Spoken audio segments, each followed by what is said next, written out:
أعوذ بالله من الشيطان الرجيم أيود أحدكم أن تكون له جنة من نخيل وأعناب تجري من تحتها الأنهار له فيها من كل الثمرات وأصابه الكبر وله ذرية ضعفاء فأصابها إعصار فيه نار فاحترقت كذلك يبين الله لكم الآيات لعلكم تتفكرون.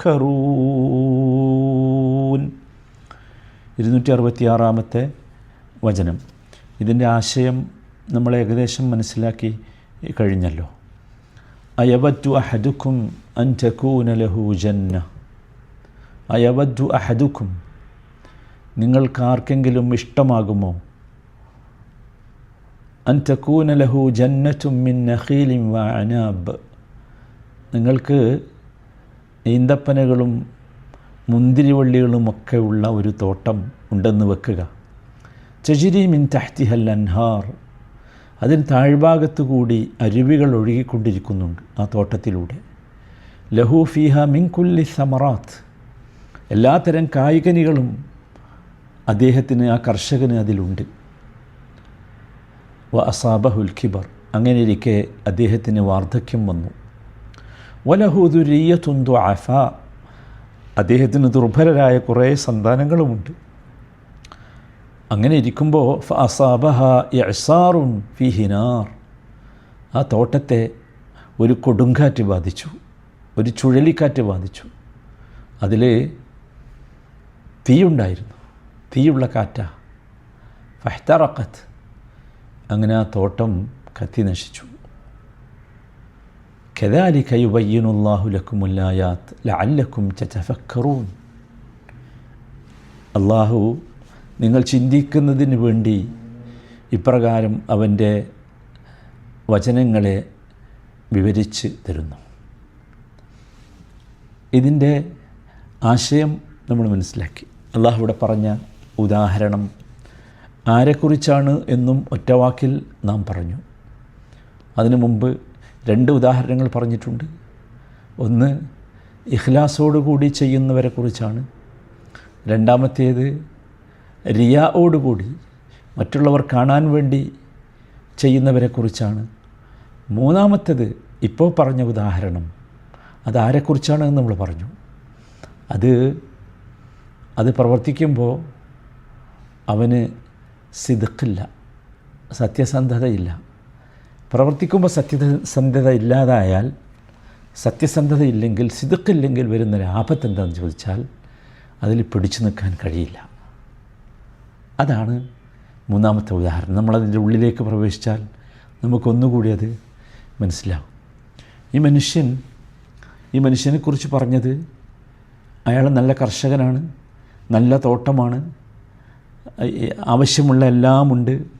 വിശേഷിച്ച് 2 കാര്യങ്ങൾ പറഞ്ഞത് ഈന്തപ്പനയും മുന്തിരിയുമുണ്ട് എന്നാണ് പറഞ്ഞത്. എന്താണ് ഈന്തപ്പനയും മുന്തിരിയും എന്ന് പറഞ്ഞാൽ പ്രത്യേകം പറയാനുള്ള കാരണം എന്താ?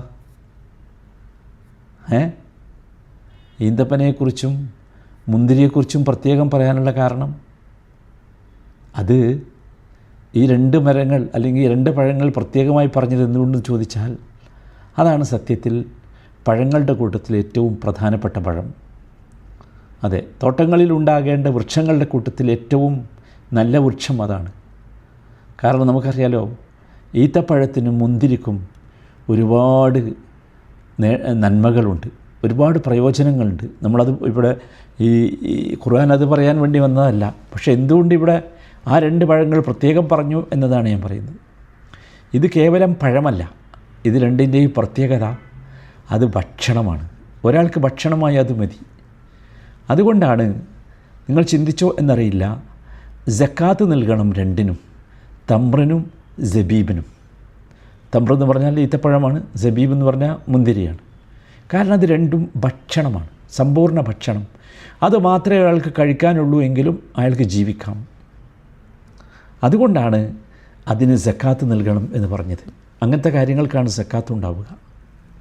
മാത്രമല്ല നിങ്ങൾ ആലോചിക്കൂ, ഈ 2 പഴങ്ങളിൽ നിന്നും നമ്മൾ ജ്യൂസുകൾ ഉണ്ടാക്കും, അത് പഴമായി ഉപയോഗിക്കും, അത് ഔഷധമായി ഉപയോഗിക്കും, അത് ഭക്ഷണമായി ഉപയോഗിക്കും, അത് ശരീരത്തിന് വല്ലാത്ത മൂല്യങ്ങൾ, ആവശ്യമായ വൈറ്റമിൻസൊക്കെ നൽകുന്നതാണ്.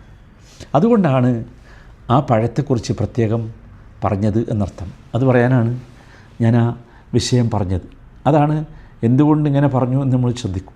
ഇനി മാത്രമല്ല, ആ തോട്ടത്തിൻ്റെ പ്രത്യേകത നിങ്ങൾ ശ്രദ്ധിച്ചോ? അത് ആ തോട്ടത്തിൽ ആറുകൾ ഒഴുകിക്കൊണ്ടിരിക്കുന്നുണ്ട്, ആ തോട്ടത്തിലൂടെ അരുവികൾ ഒഴുകിക്കൊണ്ടിരിക്കുന്നു. സുബ്ഹാനല്ലാഹ്, നിങ്ങൾ ആലോചിച്ച് നോക്കൂ, വല്ലാത്ത സംഗതിയാണ്. നമ്മളെപ്പോഴും ചിന്തിക്കണം സാർമാരെ, ഈ തോട്ടത്തിൻ്റെ ഉദാഹരണം കഴിഞ്ഞ ഇതിലൊക്കെ പറഞ്ഞതും തോട്ടത്തിൻ്റെ ഉദാഹരണമാണല്ലോ. കഴിഞ്ഞ 2 വചനങ്ങളിലും പറഞ്ഞ തോട്ടത്തിൻ്റെ ഉദാഹരണമാണ് അല്ലേ? മുഖലിസിനെ കുറിച്ച് പറഞ്ഞല്ലോ, ആ വചനം ഞാൻ പറഞ്ഞു. അപ്പോഴും പറഞ്ഞത് തോട്ടത്തിൻ്റെ ഉദാഹരണമാണ് അല്ലേ? നിങ്ങൾ ചിന്തിച്ച് നോക്കൂ, അവിടെയും പറഞ്ഞതാണ് വമസലുല്ലദീന യുൻഫിഖൂന അംവാലഹും ഇബ്തിഗാഅ മർദാത്തില്ലാഹ് വതസ്ബീതൻ മിൻ അൻഫുസിഹിം കമസലി ജന്ന, തോട്ടത്തിൻ്റെ ഉദാഹരണം. പക്ഷേ ആ തോട്ടത്തിനൊരു പ്രത്യേകത ഉണ്ട്. അതെന്താ? ആ തോട്ടത്തിനെ കുറിച്ച് പറഞ്ഞത്, ആ തോട്ടത്തിൽ ജലസേചനം നടക്കുന്നത് മഴ മുഖേനയാണ്. സുബ്ഹാനല്ലാഹ് അല്ലേ? ഇവിടെയോ? ഇവിടെ ജലസേചനം നടക്കുന്നത് പുഴകൾ മുഖേനയാണ്, ആറുകൾ മുഖേനയാണ്. രണ്ടും തമ്മിൽ എന്തെങ്കിലും വ്യത്യാസമുണ്ടോ? ഇഖ്ലാസോടു കൂടിയുള്ള അമലുകൾ പറഞ്ഞെടുത്ത് ജലസേചനം നടക്കുന്നത് അള്ളാഹുവിൻ്റെ പ്രത്യേകമായ മഴ കൊണ്ടാണ് എന്ന് പറഞ്ഞു. ഇവിടെയോ? ഇവിടെ അരുവികളെ കൊണ്ടും പുഴകളെ കൊണ്ടാണ് എന്ന് പറഞ്ഞു. എന്താ വ്യത്യാസം? ആലോചിക്കണം, നമ്മൾ ചിന്തിക്കണം, തദബ്ബുർ ചെയ്യണം. ഈ ആയത്തിൻ്റെ അവസാനം അതാണ് ആവശ്യപ്പെടുന്നത്. ഈ ആയത്തിൻ്റെ അവസാനം പറയുന്നത് അള്ളാഹു ഇത് വിവരിച്ചിരുന്നത് എന്തിനാ? കദാലിക യുബയ്യിനുല്ലാഹു ലക്കുമുൽ ആയാതി ലഅല്ലക്കും തതഫക്കറൂൻ. ചിന്തിക്കാൻ വേണ്ടി. ചിന്തിക്കുക, നിങ്ങൾ എല്ലാവരും ചിന്തിക്കുക. എന്തുകൊണ്ടാണ് ഇഖ്ലാസോടുകൂടി അമൽ ചെയ്യുന്നിടത്ത് പറഞ്ഞത്? സുബ്ഹാനല്ലാഹ്, അവിടെ മഴയാണ് ജലസേചനം നടത്തുന്നത്. ഇവിടെയോ? ഇവിടെ പുഴയാണ്. എന്താ വ്യത്യാസം? എല്ലാവരും ചിന്തിക്കുക. എന്താണെന്നറിയോ? എല്ലാവരും ചിന്തിക്കണം. നമ്മളൊരു അമൽ ചെയ്യുമ്പോൾ, ഒരു പ്രവൃത്തി ചെയ്യുമ്പോൾ, അത് ധനം ചെലവഴിക്കലാകട്ടെ, വേറെ എന്താകട്ടെ, എന്തായിരുന്നാലും നമ്മളുടെ ഉള്ളിലുണ്ടാകേണ്ട ചിന്ത എന്താ അറിയോ സഹോദരന്മാരെ? അത് എൻ്റെ കഴിവുകൊണ്ടല്ല, അത് അല്ലാഹു സുബ്ഹാനഹു വ തആല എനിക്ക് നൽകിയ ഒരു ഔദാര്യമാണ്. മഴ പോലെ. സുബ്ഹാനല്ലാഹ്, അവനാണ് ശരിക്ക് പൂർണ്ണ ഇഖ്ലാസുള്ളവൻ. എൻ്റെ കഴിവല്ല, എൻ്റെ സാമർഥ്യമല്ല. ഞാൻ നിങ്ങൾക്ക് ഖുർആൻ വിവരിച്ചിരുന്നത് എൻ്റെ കഴിവല്ല, ഞാൻ പഠിച്ചതുകൊണ്ടുമല്ല.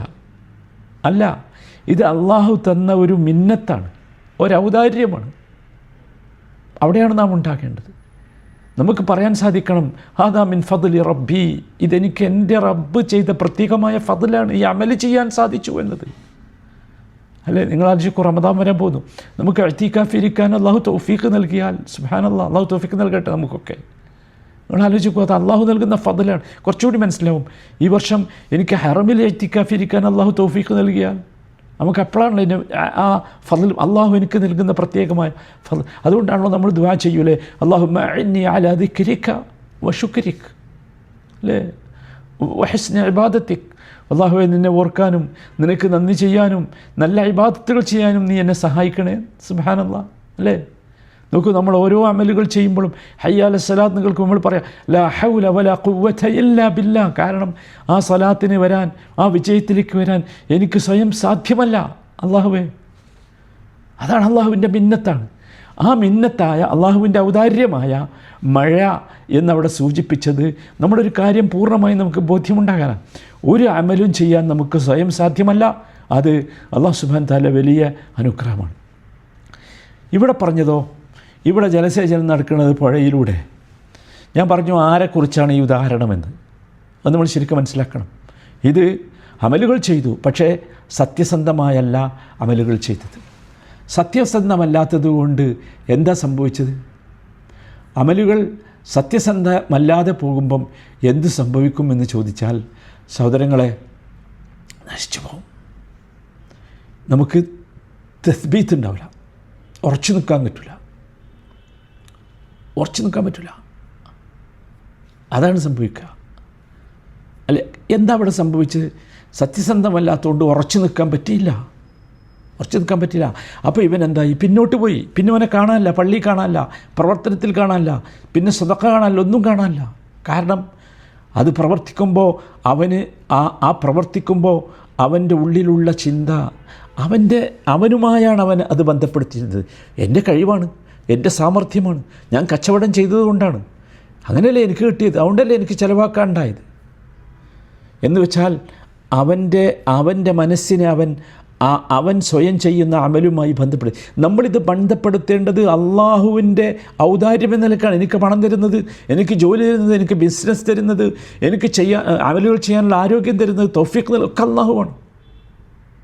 ഇവിടെ അങ്ങനെയല്ല. അള്ളാഹുവാണ് എന്നുറപ്പിച്ചവൻ, അവൻ്റെ ഉദാഹരണം പറഞ്ഞത്, അവൻ്റെ തോട്ടം നനച്ചത് മഴയാണെങ്കിൽ ഇവൻ്റെ തോട്ടം നനച്ചതാരാ? പുഴയാണ്. കാരണം ഇവൻ്റെ ധാരണ ഈ പുഴയാണ് എൻ്റെ തോട്ടം നനച്ചത് എന്നാണ്. സത്യത്തിൽ അതും അള്ളാഹ് നൽകിയതാണ്. പക്ഷേ ആ തോട്ടം നോക്കൂ, ഇതാണ് സത്യത്തിൽ നമ്മളെപ്പോഴും ചിന്തിക്കണം. നമ്മൾ ആരായിരിക്കണം എന്ന് വെച്ചാൽ, നമ്മൾ നമ്മുടെ അമലുകളിലേക്ക് നോക്കേണ്ടത് അത് അള്ളാഹു നൽകിയ മിന്നത്ത് എന്ന നിലക്കാണ്. അള്ളാഹു നൽകിയ ഒരു മിന്നത്താണ്, അള്ളാഹു നൽകിയ അനുഗ്രഹമാണ് എന്ന് നമ്മുടെ അമലുകൾ ചെയ്യുമ്പോൾ നമുക്കറിയാതെ പോയാൽ ഈ ഒരവസ്ഥയാണ് വരിക. സുബ്ഹാനല്ലാഹ്. അള്ളാഹു മനസ്സിലാക്കാനുള്ള തൗഫീഖ് നൽകട്ടെ. സഹോദരന്മാരെ, അതുകൊണ്ടാണ് ഞാൻ പറഞ്ഞത്, ഞാനിതിങ്ങനെ വിശദീകരിക്കുന്നത് കൊണ്ടാണ്. അത് നിങ്ങളെല്ലാവരും ചിന്തിക്കണം, എല്ലാവരും ചിന്തിക്കണം, ഒരുപാട് ചിന്തിക്കണം. ഹസനുൽ ബസരി റഹിമഹുള്ളയുടെ ഒരു വാക്കുണ്ട്, ഹാദാ മസലുൻ ഖല്ല മൻ യഅഖിലുഹു മിനൻ നാസ്. ഇതൊരു വല്ലാത്ത ഉദാഹരണമാണ്.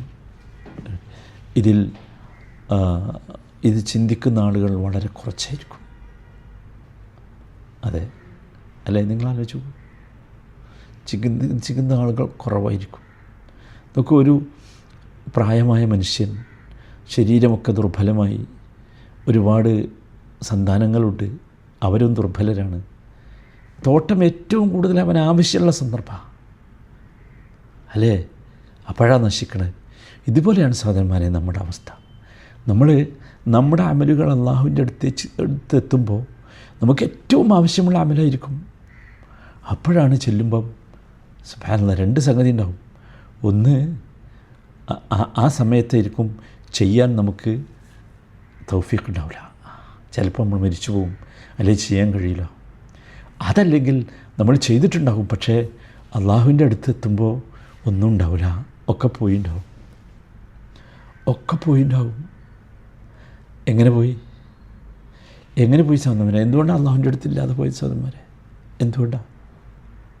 നമ്മുടെ അമലുകളെ നമ്മൾ റിയാ കൊണ്ട്, മഞ്ഞ് കൊണ്ട്, അതുകൊണ്ട് ഒക്കെ നശിപ്പിച്ചു കളഞ്ഞു. ലോകമാന്യത കൊണ്ട് നശിച്ചു പോയി. നമ്മൾ ചെയ്തിരുന്നു, നശിച്ചു പോയി. അവിടെ എത്തുമ്പോഴല്ല എടുത്തു പറഞ്ഞിട്ട് പോയി, ഉപദ്രവിച്ചുകൊണ്ട് പോയി. അല്ലെങ്കിൽ അമലുകൾ ചെയ്തു, അതിൻ്റെ കൂടെ കുറേ തിന്മകൾ ചെയ്തു, പാപങ്ങൾ ചെയ്തു. അപ്പോൾ നമ്മുടെ നന്മകളേക്കാൾ തിന്മകൾ വർദ്ധിച്ചു. ഇതുമായിട്ട് അവിടെ എത്തുമ്പോഴാണ് നമുക്ക് ഖേദം വരിക, വേദന വരിക. ഇനി തിരിഞ്ഞു പോകാൻ സമയമുണ്ടോ? ഇല്ല. നശിച്ചുപോയ തോട്ടത്തിൻ്റെ ആളുകളായി നമ്മൾ മാറും. അള്ളാഹു കാത്തുരക്ഷിക്കുമാറാകട്ടെ. സഹോദരന്മാരെ, ഇത് ശരിക്കെല്ലാവരും ശ്രദ്ധിക്കണം സഹോദരന്മാരെ. അള്ളാഹു മനസ്സിലാക്കാൻ തൗഫീഖ് നൽകട്ടെ.